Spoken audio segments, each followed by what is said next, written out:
Hey loves, welcome back to my channel. Today guys, I'll be checking out this interesting video and it's titled Konstantin Kisin and deGresse Tyson clash over trans debate. You guys, I'm super excited for this. If you're yet to subscribe to this channel, please consider subscribing. Give this video a massive thumbs up, comment, share and all that good stuff. And without much ado, let's see what this video is all about. One of your functions over time has been to communicate scientific knowledge to the public. Yeah. And that's why I was quite surprised to hear you talk about the idea that we all exist on a spectrum where you wake up one day and you feel like you're more female and more male.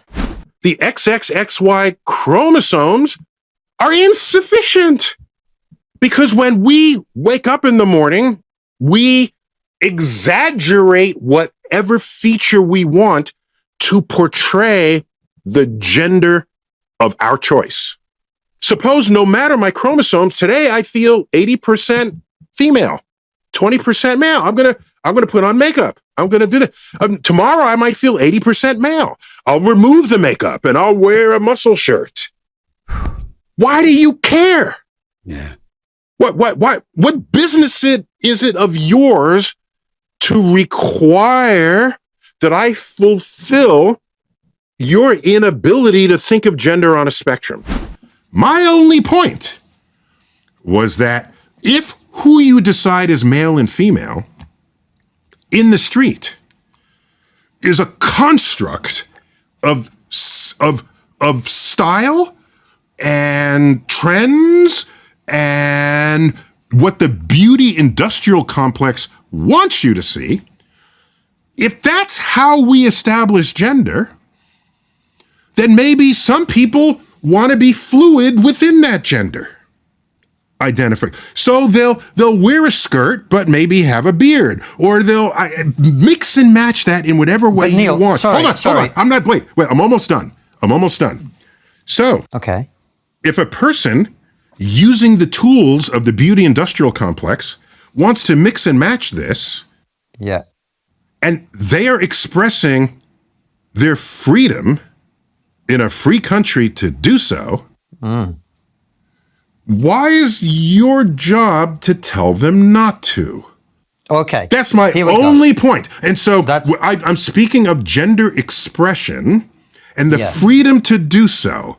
And I will if you tell you why if you want to why people are talking restrict about that, then what country are we living in? Yeah, Hold go on. on. So first of all, I don't know a single person, and we've talked to trans people on the show. We have trans employees at Trigonometry. We've spoken to all sorts of people about this issue. I do not know a single person who wants to prevent people from dressing how they want, or behaving how they want, or choosing any name that they want. However, the problem is... So you don't, but you know such people are out there.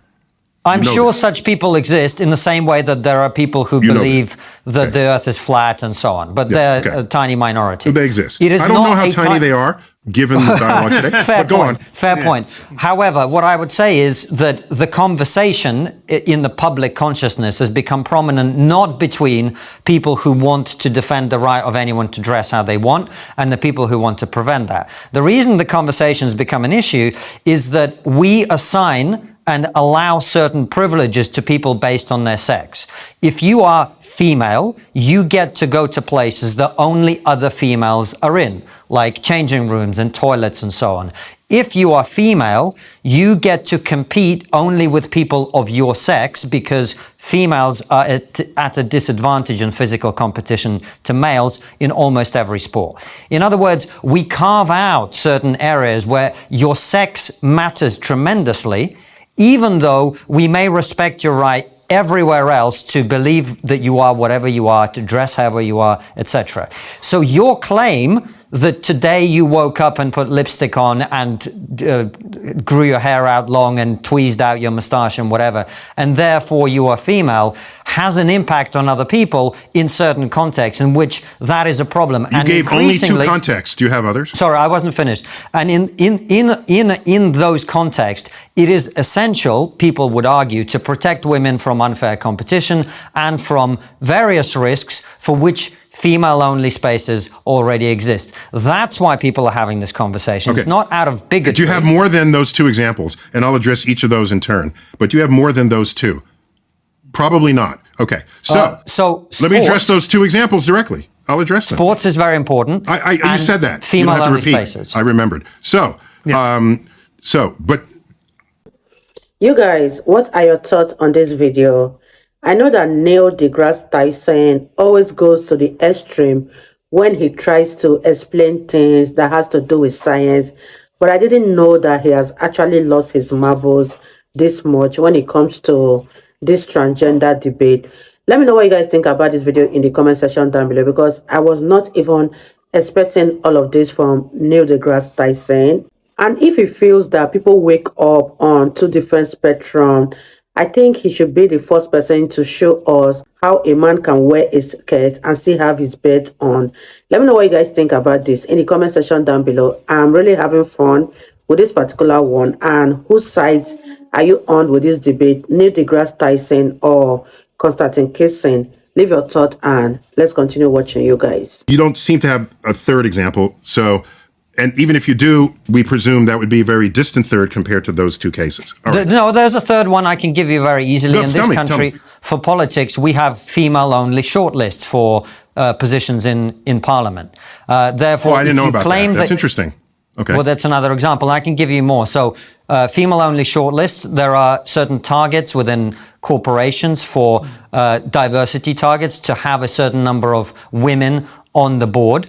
Therefore, when you make a claim that you are female, you are attempting, whether intentionally or not, to insert yourself into categories that are deliberately designed to protect women's interests. That is the concern that people have. So there's 4 examples for you there. Please address them. Sure. So interesting about the Parliament. I have to look into that to find out what is it try to ensure the representation of women? Is that the goal? That's correct. Yeah, okay, correct. fine. So it's a perfectly noble cause there. So about personal changing spaces, okay? That's a solvable problem, of course. And we basically have accomplished that here in Manhattan, where I live. Practically all bathrooms are either multi-gender or solo bathrooms, so only one person at a time, or you walk into a space and there's stalls that are closed off, but then you exit the stall and you come to a communal sink, okay? Yes. So it's a solvable problem where everyone has a private space rather than for themselves, rather than having a gender private space. Okay, it's solvable on a level. By the way, let me give an example. We have a school from the early 20th century in New York, and I just saw it the other day. There's an entrance here and an entrance there, and this entrance says girls, and this entrance says boys. It's like, what the fuck? What? You separate them just to enter the school? I can look back on that and say that was ridiculous. You guys, what were you thinking? But back then, I'm sure it made complete sense that you're going to send the girls through that entrance, and there's an elementary school, and the boys through that entrance, okay? So it is possible to look back on whatever you were doing and say, my gosh, that was really short-sighted, and look at the solution that was proposed and implemented. That was a good idea. We moved on from that. Okay, so I remember boys' rooms where you come out and you whip it out and we'd all be peeing into a trough. Okay, we don't have those anymore. We do because we're technologically very far behind. Yeah. Okay, so and then we had urinals just lined up on a wall. That was a little more private. And now those urinals have little small but real dividers. So you're not like looking over. So there are solutions to the privacy problem. And we've all but solved that here. I can't speak for every state in the United States. Definitely here in New York City. The bathrooms, it's not, all right, that's that. Second, with sports, very interesting. There was a case where a woman wanted to be they wanted to disqualify her from an event. She had very big muscles, and she had naturally high testosterone levels, okay? And she was genetically female, but unusually high testosterone levels, and so that weirded everybody out. So I'm wondering whether the future of those sports is you don't contest gender with gender. You contest hormone ratios. Well, hold on a second. What But do you the think of that? the differences physiologically between men and women are not just hormonal. Women have a different hip angle. They have different heart capacity. They have different lung capacity. I mean, there are profound physiological differences, different bone density. We've had professional athletes on the show to talk about it. I don't have a problem with that. So then you find ways to slice the population so that whatever the event is interestingly contested. So, for example, I wrestled in my life. I was captain of my high school wrestling team. It would be unfair for me at 190 pounds, which is what I was back then. Well, you guys, what are your thoughts on this video? This is getting more and more interesting, and I'm really having fun with this one. Let me know what you guys think about this video so far. Leave them in the comment section down below, and let's wrap this video up, you guys. To wrestle someone 120 pounds. Hold on. It would actually be unfair for you to wrestle someone who is also 190 pounds, but female. Let me work my way there. Let me just work my way there, because you're fine. You are. I respect how active your brain is, but I've thought about all this, and just allow me to speak it at the rate that I do. Okay. Go for it. So it would be unfair. So they have in wrestling. They said, let's make weight categories. Okay. So we make weight categories. So I don't wrestle the 120. I wrestle a 190 pounder. So a wrestling match is not just this one person against the other person. It's 10 matches. And each one is intensely interesting because they are matched. Okay?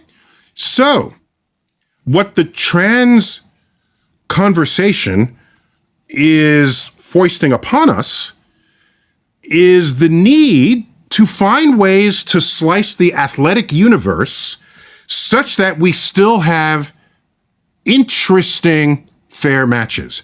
And is it a combination of, did you go through puberty as a male and then transition? Did you have puberty blockers? What is your hormone level now if you want to compete? So it requires more creative thought. Rather than saying no to it all, let's be creative about this, as we were with wrestling, as we are with practically any other sport. In rowing, there's a heavyweight rowing and there's lightweight rowing. They don't compete against each other. Somebody came up with that to resolve the problem because more than one category of person wanted to compete. So I agree with you, it's an unsolved problem, yes, but it's not unsolvable, given what we know about human physiology. So why not rise to that occasion and solve it, rather than take your older view of the world and force modern emergent conduct of people to fit that? Okay, well, can we just come back to the female shortlist and other opportunities that women are afforded by virtue of being women, and them now being excluded from that because males are entering that competition? Yeah, so a deeper problem, thank you for bringing that up. A deeper problem there is, why were women underrepresented to begin with? What kind of bias exists within Parliament or among the voters, maybe even the female voters, that prevented the representation from being there in the first place? That's a whole other social question that maybe can and should be answered at a deeper level than a quota coming in after the fact. Oh, I'm not a fan of quotas, but if they exist... That's how I would address that question. Hold on a second. That's not addressing the question at all. The question is, female shortlist exists. Should biological males be allowed to enter those female shortlists? That's as simple as the question is. Yeah, I'm saying I would ask why you have the short list in the first place. It's because there's something deeper that's wrong with society, that women are underrepresented in governance.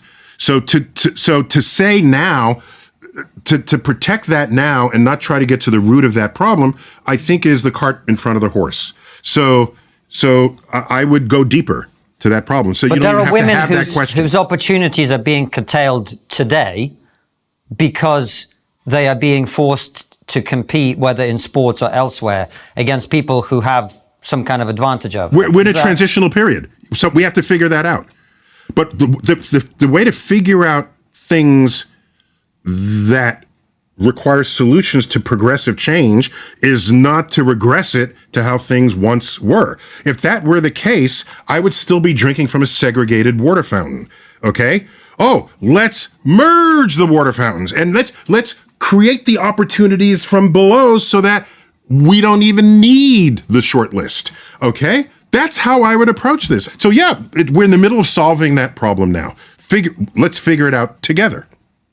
I think a lot of people would have an issue with what you're saying, Neil, is because they see women being denied opportunities. They see an unfair playing field, metaphorically and literally speaking. So fix the playing field, damn it. What, don't say it's an unfair playing field, so all of a sudden the big issue is trans women taking the slot of a woman in an unfair playing field. Fix the playing field. And you know something? The day you fix that playing field, this conversation will look completely ridiculous. That's what I'm trying to tell you. Wow, you guys, that was such an interesting one. And what are your thoughts on this video? Neil deGrasse Tyson has made some kind of good point, but at the end of the day, the fact still remains that this laws has been modified and a trans woman can no longer compete in the women's sport, except that person hasn't undergone puberty. That is now the only chance they have to go into the women's sport. Let me know what you guys think about this video in the comment section down below. What are your thoughts on Neil deGrasse Tyson's take? Leave them in the comment section and I'll see you all in my next video. Bye guys.